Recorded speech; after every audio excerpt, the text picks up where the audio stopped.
നമസ്കാരം. ഞാൻ ബിലു ബാലകൃഷ്ണൻ, കമ്പനി സെക്രട്ടറിയാണ്. ഇന്ന് നമ്മൾ സംസാരിക്കാൻ പോകുന്നത് കമ്പനി സെക്രട്ടറി കോഴ്സിനെ കുറിച്ചാണ്, CS കോഴ്സിനെ കുറിച്ചാണ്. പൊതുവേ കോമേഴ്സ് സ്ട്രീം പഠിച്ച് കഴിയുന്നവർക്ക്, അതായത് പ്ലസ് ടുവിലും അല്ലെങ്കിൽ ഡിഗ്രിയിലും ഒക്കെ, അല്ലെങ്കിൽ കോമേഴ്സിനോട് താല്പര്യമുള്ളവർക്ക് 3 പ്രൊഫഷണൽ ഓപ്ഷൻസാണ് നമുക്കുള്ളത്. പ്രൊഫഷണൽ കോഴ്സസിൻ്റെ ഓപ്ഷൻസാണുള്ളത്.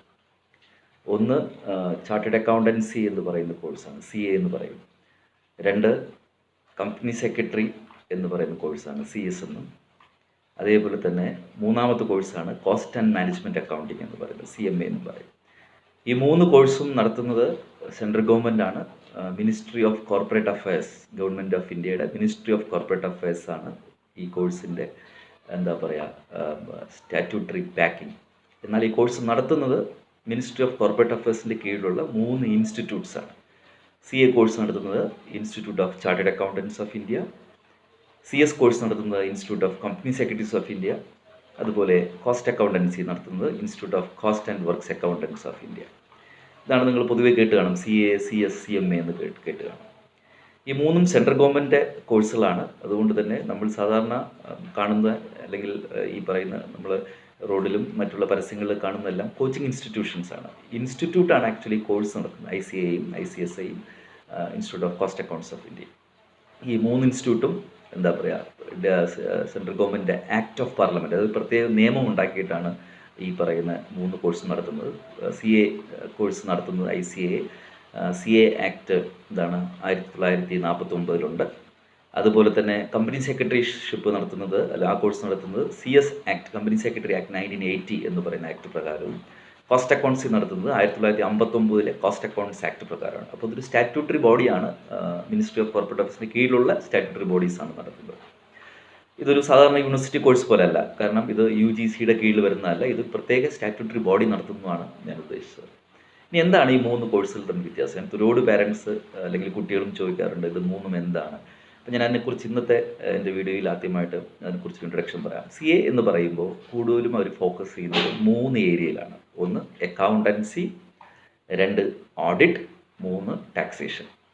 ഇത് പുറമെ ഇല്ലയെന്ന് ഞാൻ പറയുന്നില്ല, മെയിനായിട്ട് ഫോക്കസ് ചെയ്യുന്നത് accountancy, audit, taxation.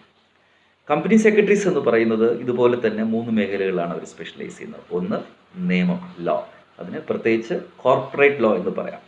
2 corporate governance ആണ്. ഒരു കമ്പനിയുടെ ഗവേണൻസ് എങ്ങനെയാണ്, ബോർഡ് എങ്ങനെ ഇരിക്കണം എന്നുള്ള കാര്യങ്ങളൊക്കെ ബോർഡിൻ്റെ അഡ്വൈസറി റോളാണ് ചെയ്യുന്നത്. മൂന്നാമത്തത് നമുക്കും ഈ പറഞ്ഞതുപോലെ ഓഡിറ്റ് ഉണ്ട്, അതിന് സെക്രട്ടേറിയൽ ഓഡിറ്റ് എന്ന് പറയും. അപ്പോൾ ഇതുപോലെ കോർപ്പറേറ്റ് ലോ ബന്ധപ്പെട്ട കാര്യങ്ങളോ, കോർപ്പറേറ്റ് ഗവേണൻസ് ബന്ധപ്പെട്ട കാര്യങ്ങളോ, കമ്പനി ലോ ബന്ധപ്പെട്ട കാര്യങ്ങളോ വരുമ്പോൾ സ്വാഭാവികമായിട്ടും നമ്മൾ ഫോക്കസ് ചെയ്യുന്ന പ്രൊഫഷനാണ് CS എന്ന് പറയുന്നത്, കമ്പനി സെക്രട്ടറി. ഇനി മൂന്നാമത് പ്രൊഫഷനായ കോസ്റ്റ് അക്കൗണ്ടൻസി എന്താണ്? ഇതുപോലെ 3 കാര്യങ്ങൾ എടുത്തു കഴിഞ്ഞാൽ അവർ കൂടുതലും അക്കൗണ്ട്സ് ആണ്, പക്ഷേ കോസ്റ്റ് അക്കൗണ്ട്സ് ആണ് നോക്കുന്നത്. ഓഡിറ്റ് ആണ്, പക്ഷേ കോസ്റ്റ് ഓഡിറ്റ് ആണ് നോക്കുന്നത്. മൂന്നാമത് കമ്പനിയുടെ എഫക്റ്റീവ്നെസ് ആണ്, യൂട്ടിലൈസേഷൻ ഓഫ് മെറ്റീരിയൽസിനെ കുറിച്ചും ലേബറിനെ കുറിച്ചുമുള്ള കോസ്റ്റിംഗ്.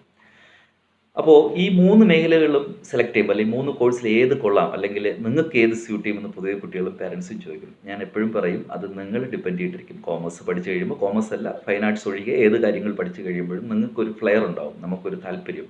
ഇപ്പോൾ ഫോട്ടോഗ്രാഫിയിലൊരു താല്പര്യം, സിനിമയിലൊരു താല്പര്യം, ക്രിക്കറ്റ് കളിയിൽ താല്പര്യം എന്ന് പറഞ്ഞാൽ ഓരോരുത്തർക്കൊരു താല്പര്യമുണ്ട്, ഒരു ഫ്ലെയർ ഉണ്ട്. അപ്പോൾ നിങ്ങൾ സെലക്ട് ചെയ്യേണ്ടത് അക്കൗണ്ടൻസ് പരമായിട്ടുള്ള കാര്യങ്ങളും ഓഡിറ്റ് പരമായിട്ട് കാര്യങ്ങളും, അല്ലെങ്കിൽ ഈ പറഞ്ഞ ടാക്സേഷൻ, അല്ലെ, tax laws, indirect taxation, GST, customs, ഇതുപോലത്തെ അക്കൗണ്ട്സ് അടിസ്ഥിതമായിട്ടുള്ള കാര്യങ്ങളിലാണ് താല്പര്യമാണെന്നുണ്ടെങ്കിൽ നിങ്ങൾ CAക്ക് പോകണം. നേരെ മറിച്ച് ലോ ആണ്, തീവ്രമായ ലോ, അതായത് കോർപ്പറേറ്റ് ലോ, കമ്പനി കാര്യങ്ങൾ, കമ്പനിയുടെ ബോർഡ്, ഗവേണൻസ്, കമ്പനിയുടെ ലിറ്റിഗേഷൻസ്, ഒരു ഒരു എക്സിക്യൂട്ടീവ് ലെവലായിട്ടുള്ള ഒരു പോസ്റ്റാണ്, കമ്പനിയുടെ MDയുടെ കൂടെ നിൽക്കുന്ന ഒരു പോസ്റ്റാണ്. അങ്ങനത്തെ ഒരു കോർപ്പറേറ്റ് ഗവേണൻസുമായിട്ടുള്ളൊരു ഇഷ്ടമാണെന്നുണ്ടെങ്കിൽ നിങ്ങൾ സെലക്ട് ചെയ്തത് കമ്പനി സെക്രട്ടറിഷിപ്പ് കോഴ്സാണ്. മൂന്നാമത് മാത്സ് ഓറിയൻറ്റഡ് ആയിട്ടുള്ള അനാലിസിസ്, ഒരു ക്വാണ്ടിറ്റേറ്റീവ് അനാലിസിസ്, അതേപോലെ അക്കൗണ്ട്സ് ആണ്, പക്ഷേ കോസ്റ്റിംഗ് ബേസ്ഡ് ആയിട്ടുള്ള ലേബർ, അതുപോലെ കോസ്റ്റിങ്ങിൻ്റെ ഡയറക്റ്റ് കോസ്റ്റ്, ഇൻഡയറക്റ്റ് കോസ്റ്റ് പരമായിട്ടുള്ള മാത്തമാറ്റിക്കലായിട്ടുള്ള ഒരു അനലിറ്റിക്കലായിട്ടുള്ള ഒരു മാനേജ്മെൻറ്റ് അനാലിസിസ് ചെയ്ത് കൊടുക്കുന്ന ഒരാളാണ് നിങ്ങൾ ഉദ്ദേശിക്കുകയാണെങ്കിൽ നിങ്ങൾ ജോയിൻ ചെയ്ത് കോസ്റ്റ് അക്കൗണ്ട്സ് ആണ്. ഇങ്ങനെയാണ് ഈ 3 കോഴ്സിനെയും സെലക്ട് ചെയ്യേണ്ടത്. 3 കോഴ്സിനും അറിയാലോ, നിങ്ങൾക്ക് സെർച്ച് ചെയ്താൽ 3 വെബ്സൈറ്റ് കിട്ടും. ആ വെബ്സൈറ്റിൽ തന്നെ അവരുടെ അതാത് ഇൻസ്റ്റിറ്റ്യൂട്ടിൻ്റെ കോഴ്സിനെ കുറിച്ചുള്ള ഡീറ്റെയിൽസും കാര്യങ്ങളും അറിയാം.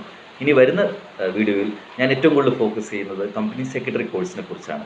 കാരണം ഞാനൊരു കമ്പനി സെക്രട്ടറിയാണ്. അതുകൊണ്ട് അതിനെക്കുറിച്ചാണ് ഇനി വരുന്ന വീഡിയോയിൽ ഞാൻ പറയാൻ പോകുന്നത്. കമ്പനി സെക്രട്ടറി കോഴ്സിൻ്റെ സിലബസ് എങ്ങനെയാണ്, 3 സ്റ്റേജസ്, ഫൗണ്ടേഷൻ, എക്സിക്യൂട്ടീവ്, പ്രൊഫഷണൽ, അതിൽ ഏതൊക്കെ പേപ്പറുണ്ട്, അതെങ്ങനെ പഠിക്കണം, ഇങ്ങനെ രീതിയിലുള്ള ഒരു അപ്രോച്ചാണ് ഞാൻ നിങ്ങൾക്ക് പറയാൻ പോകുന്നത്. ഇതെൻ്റെ ഒരു ഇൻട്രൊഡക്ഷൻ വീഡിയോ ആയിട്ട് കാണുക.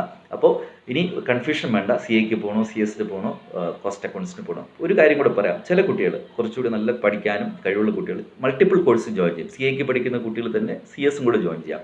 അതേപോലെ തന്നെ സി എസ് പഠിക്കുന്ന കുട്ടികൾ കോസ്റ്റ് അക്കൗണ്ട്സിൽ ജോയിൻ ചെയ്യാം. ഇങ്ങനെയൊക്കെ ചെയ്യാറുണ്ട്. ബേസിക്കലി ഇന്നത്തെ വീഡിയോ തീരുന്ന മുമ്പ് ഞാൻ എപ്പോഴും പറയും, ഈ 3 കോഴ്സ് പഠിക്കുന്നതിൽ അതായത് ആൾക്കാരുടെ കഴിവാണെങ്കിൽ പോലും ആഡ് ഓൺ ആയിട്ട് നമുക്ക് ഡിഗ്രി, എം.കോം, MBA ഇതുപോലത്തെ കോഴ്സുകൾ ചെയ്യുന്നത് അല്ലെങ്കിൽ ഉണ്ടായിരിക്കുന്നത് എപ്പോഴും ജോലിയിലും അല്ലെങ്കിൽ പ്രാക്ടീസിൽ ഇറങ്ങുമ്പോഴും എപ്പോഴും നല്ലതാണ്. കുറച്ചുകൂടി ഒരു മുമ്പോട്ട് പറഞ്ഞെന്നുണ്ടെങ്കിൽ ഡ്യുവൽ ക്വാളിഫിക്കേഷൻ സി എയും സി എസും നല്ല കോമ്പിനേഷനാണ്. സി എസും കോസ്റ്റ് അക്കൗണ്ട്സും നല്ല കോമ്പിനേഷനാണ്. ഇതിനൊക്കെ പുറമെ സി എസിന് പഠിക്കുമ്പോൾ ഒരു ആഡ് ഓൺ കോഴ്സ് എം.കോം, MBA കാട്ടിലും കുറച്ചുകൂടി നല്ലത് ഒരു LLB പഠിക്കുന്നതാണ്. റെഗുലറായിട്ടോ അല്ലെങ്കിൽ ഈവനിങ്ങിലോ LLB പഠിച്ചാൽ കുറച്ചുകൂടി നന്നായിരിക്കും.